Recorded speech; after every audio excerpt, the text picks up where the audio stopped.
Welcome back to the Clean My Space channel. My name is Melissa Maker and I am an accidental cleaning expert, which means I hate cleaning, but I talk about it here on YouTube to help people like you, but also to help me because I find it a struggle. And one of the aspects of cleaning is decluttering. And that's something that I really struggled with and is something that is constantly a work in progress for me and my family. That's why in this video, I have pulled together some of my favorite decluttering and minimalist tips that will really help ease you into the process if it's something you've been struggling with. So stay tuned and enjoy. If you find the idea of approaching a messy room to clean very overwhelming, you need the 3-wave system in your life. The 3-wave system is something that I came up with several years ago when I started my cleaning business to teach myself how to clean, to get the best results in the least amount of time. I then use that as a training program for my staff at my cleaning company, and it's stuff I've been talking about here on this YouTube channel.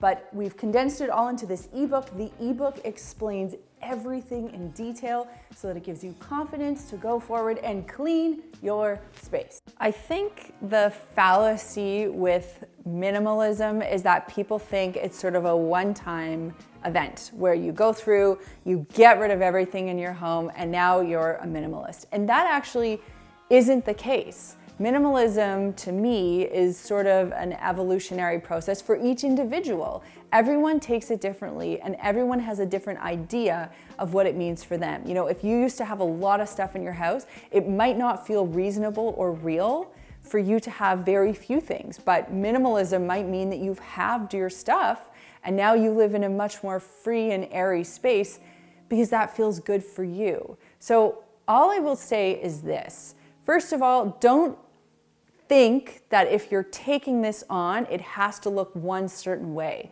It's gonna look the way that you need it and you deem it needs to look for you. And secondly, it's not a one-time event. It's something that's ongoing. So if you've committed to living with less, it's not like you just declutter a whole bunch of stuff and that's that. It's gotta be something that you maintain. Kind of the way that somebody who makes a lifestyle change with diet or exercise would have to maintain that on a regular basis as well. Just so you guys know, we do read as many comments as humanly possible. We get hundreds and hundreds a day, but one stuck out to us, so I wanted to address it here. And somebody said, Melissa, how can I take decluttering advice from you when you went from living in a small house to moving into a much larger home? And it's true, we did jump in square footage moving into this home. But what Chad and I have tried to do in this space, and I think we've done it quite well, is we've learned to embrace open, empty space. Now, I'm not saying that I want to live sparsely with nothing exciting or beautiful to look at, but in our old house, we just had a lot of stuff in there that wasn't serving us. And then once we managed to declutter and strip it down, and even to the day we moved, we were still doing that work. You know, it didn't make a difference because that space wasn't right for what we were looking for in our lives. We wanted a bigger home where we could have friends and family over and, you know, have kids and make memories. Like, we just wanted the space. Plus we have the yard and we have the pool. It was something that really meant a lot to us. So that's why we moved into this house. We didn't move into this house because we wanted to fill it with more stuff. So in fact, no matter what space you're in, so long as it suits your needs and your lifestyle, there's a way that you can approach minimalism by simply living in a space that's not cluttered. So instead of the urgency to find a room and like find things to fill it with, and I'm not saying not to decorate, but I'm just saying to be mindful about the way you decorate it. So don't clutter up a space with extra things that you don't necessarily need. Be very careful, particular, and mindful about how you set your spaces up so that you're not just filling them out. Because of course, anytime you see a large open space, our urge is to want to fill it with stuff, but that's when you can sort of teeter onto the side of being a little too cluttered and not living in that minimalist lifestyle. So it's a little bit of a mindset change. We've all heard of the 5-second rule, but there's now the 6-second rule for minimalist living. And that is pick up the item and ask yourself, do I need this? Do I use this? Do I love this? And if you can't really answer yes to any of those questions, then you've probably explained to yourself why you don't need that item anymore. So I'm just thinking about, you know, one of those as seen on TV stores, you buy an item and you think, oh yeah, this thing's gonna, you know, make my abs tighter or make my bacon crispier or whatever it is. And then you buy it, you bring it home, you might use it 1 time, 2 times, and then you store it. And you think, maybe I'll use it one day, and you kind of never do. When you're going through your space, always be critical, pick up that item, give yourself 6 seconds, and really consider whether you need it or not. It's easy to say that we'll donate a pile of stuff at some point in the future, but when does that actually come? And in Clean My Space videos, we've talked about how Chad and I have what we call a waste station in our house. So for those of you who have seen our videos many times before, you know about the waste station, but for those of you who don't, it's a little area that we have where we put things that we think we don't want anymore. Now at any point while that item is in the waste station, we can go and take it back if we really truly do need it or miss it. But most of the time we put stuff in that waste station, we never think about it again. And the one thing I will say is that we are not the best at actually taking stuff from that waste station and donating it. It usually piles up quite high and then we kind of look at it and think, oh yeah, we really got to get on that. So this is a reminder for us, but also a reminder for you that if you have things piling up and you know you want to donate them, make today that day. Just put it in your trunk, take it and drop it off at a donation center. I can assure you that as soon as we're done filming this video, I'm loading up my car and I am doing just that. Being a conscious consumer means that you can actually vote with your dollars. So if you look at the political or the environmental climate, or if there's a cause that's meaningful to you that you really want to support, vote with your dollars. So do your research before you have to buy something. If whatever item it is that you're looking for is available from a company that supports something that's meaningful to you, spend your money there instead. For us, one of the things that we've noticed in our family is that we go to online marketplaces and buy things because they come quickly and easily. I don't need to name names, but you guys are smart. You know, you can pick up what I'm putting down. That said, we've actually decided to start looking for more local sources and more sources that have meaning to us for making our purchase decisions. We've really dug into supporting small local businesses during this time. That's been really important to us. And there have been some other causes that have been important to Chad and I as well. So we've been taking our money out of those big online marketplaces and actually putting it into other economies and other businesses that we feel are really important to us. So I would just say, as you think about your budget and the way in which you're spending your money and buying better quality items, think about where you want to buy them from so that those companies can support the causes that are important to you. Admittedly, I'm not the best at tidying up, although I have to say in my years since starting Clean My Space, I am much better than I used to be. One of the things that I know makes a huge difference for me, and I know has made such a big difference for many of you, is to tidy up nightly and to put things back in their home or in their place. Now this habit, when I do it, you know, Chad and I kind of share duties, so sometimes I do it, sometimes he does it. When I do it, it helps me know and kind of take inventory of everything that I have. So I have a really good understanding of, do I have to add something to my shopping list? Is that a duplicate? Wait, where does this thing go? Oh gosh, I have to file that. Like, there are just inherent tasks that have to happen when I'm doing this tidy up. And that is so important because your house or your home is sort of like, it's this living, breathing thing, and the things that flow through it are like blood flowing through veins. You know, it's moving, it's changing, it's dynamic, and we have to be attentive to that. So if we're not doing that, things get cluttered up and you can't live in this sort of minimal, clean space. The other thing about minimalism is when you're doing this tidying up, it makes you think about each and every item. And perhaps you'll notice, I don't need this anymore, or this piece of paper, this happened to me this weekend. I saw a pile of paper, I said, this has been here for too long, I'm dealing with it now. So when you're doing stuff like that, it really encourages you to be very critical of anything and everything in your space and deal with it, because one eyesore is really gonna start to drive you crazy. And that's coming from me, a recovering slob.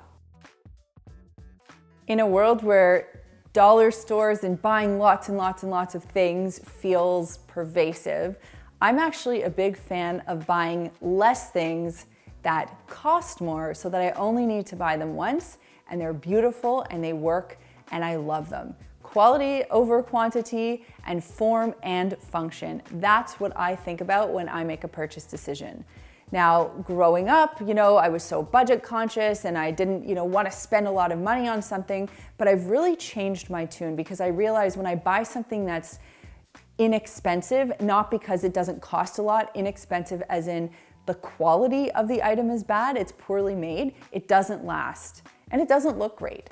But if I actually spend more on a well-made thing and I buy it less, so, 3 shirts instead of 10, I actually prefer that because I feel like that item is gonna last me longer, it's gonna look better, it's gonna hold up, and it does what I need it to do. So for me, and the way I think a lot of minimalists look at the way that they consume is quality over quantity and form and function. Buying something for one specific purpose can end up not only costing you money, but making you have to store something that you don't really need. And then you'll hang on to it and you'll think, yeah, but maybe one day I'll need that thing. And then you never do. And then it just clutters up your space. So I'll give you a perfect example. A couple years ago, Chad and I joined Luke and his wife at a cottage that they had rented up north. And we had all these grand plans of going out on the lake, so we bought life jackets. Now, normally when Chad and I go out on the water, we go somewhere where we rent the water vessel, canoe, kayak, whatever it is, and life jackets come with that rental. But they didn't have any at the cottage, so we thought, okay, we'll just buy some. Well, guess what? We've had those life jackets in our garage for 2 years. While we were at the cottage, it rained the entire time, so we never ended up using them. But those life jackets still remain. And upon further conversation, Chad and I are just getting rid of the life jackets because we don't need them. And there's no point of hanging on to them because there's no opportunity in our near future that we're gonna use them. And if we go somewhere where we need life jackets, there's like a 94% chance that we're gonna be able to rent them. This is a trap I know I fall into, and I know lots of you guys fall into as well. And that is second guessing yourself. After you've looked at something, so you've gone through the decluttering process and you look at something and you're like, maybe I still need this, and then you just leave it on your counter, your table, your surface. And then the problem is, if you've already deliberated like that, the probability of you actually picking that thing up and using it again are slim. Like if you even questioned it the first time, you're probably not in need of that thing. A recent example for me was a hair product. I picked it up. Hair products for me are so guilt-ridden because you use them once, and if they suck, you never want to use them again. So here, I bought this hair product. It was sitting in my bathroom. I'm like, maybe I'll use it again, even though it turned my hair into a nest. So I had to look at it. After second guessing it, I looked at it, I think it was about a week ago, and I was just like, I'm done with this, and I got rid of it. But had I just made that decision initially after testing the product and realizing that it didn't work for me, had I just gotten rid of it, I wouldn't have had to keep it on my counter for several months and waste that space. So when you get your thing, or if you have a thing and you realize I'm not feeling it, but I'm sort of feeling unsure, just don't second guess yourself. Put it in your waste station. The waste station is that pile that you have in your home where it's just kind of waiting to be donated or sold or taken out of your house. And don't think about it again. It's done. I have an experiment for those of you who want to stick your toe into the pool of minimalism but aren't quite sure how to get there. Here's what to do. All of the surfaces in your home, you're going to clear everything from those surfaces. You're going to find a home for wherever those items need to go temporarily. Now, the period of time you're going to try this experiment for is up to you. You can do a week, maybe 2 weeks, but the idea here is you're just going to experience what it feels like to live in a very sparse home, very clean, clear, decluttered space. Now, you might think, but I need this thing here. You'll find a drawer for it. Trust me, you'll manage. But the idea here is you come in and you realize, how do I feel about living with less? How do I feel about having less stuff on my surfaces? And then when your prescribed period of time is over, perhaps you only want to put half the things back on your surfaces. Perhaps you'll really think about what you're going to put on your surfaces. You'll be more deliberate about it. You see, the problem that we encounter so often as humans is we just get used to things. We don't really pay attention to things because we have to put so much on autopilot to focus on the things that we really do need to work on. So a lot of the clutter just becomes background noise, but it does build up over time.